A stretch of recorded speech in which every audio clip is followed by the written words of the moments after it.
ভারতে ওয়াকফ আইনকে ঘিরে থামছেই না বিতর্ক। আইনটি বাতিলের দাবিতে ভারতের পশ্চিমবঙ্গ রাজ্যের চলমান বিক্ষোভ শুক্রবার সহিংসতায় রূপ নেয়।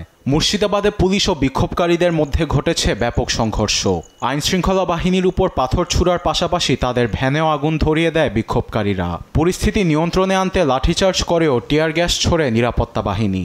গুলিবিদ্ধের পাশাপাশি সংঘর্ষে প্রাণহানিও ঘটেছে বলে জানিয়েছে ভারতীয় গণমাধ্যম এনডিটিভি। সংঘর্ষের সময় আটক শতাধিক। এমন ভয়াবহ পরিস্থিতি নিয়ে মুখ খুলেছেন পশ্চিমবঙ্গের মুখ্যমন্ত্রী মমতা ব্যানার্জি। শনিবার সামাজিক যোগাযোগ মাধ্যম এক্সে বলেন, ওয়াকফ আইনে তার কোনো সমর্থন নেই।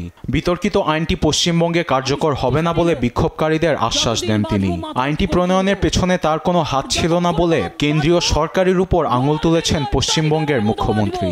ধর্মকে রাজনৈতিক হাতিয়ার না বানিয়ে সবাইকে শান্ত থাকার আহ্বান জানান তিনি।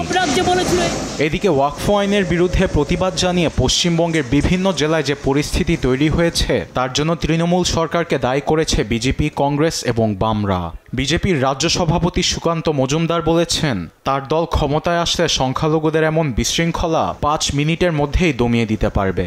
সেই সঙ্গে রাজ্যে আইনের কঠোর প্রয়োগের দাবি করেছেন বিজেপির রাজ্য সভাপতি। এদিকে পরিস্থিতি নিয়ন্ত্রণে পুলিশের পাশাপাশি রাস্তায় নামানো হয়েছে বিএসএফ। বিক্ষোভের নামে রাজ্যে কোনো রকম বিশৃঙ্খলা মেনে নেওয়া হবে না বলে হুঁশিয়ারি দিয়েছেন রাজ্য পুলিশের director general Rajiv Kumar. Arbed Afsar, news desk, Desh TV.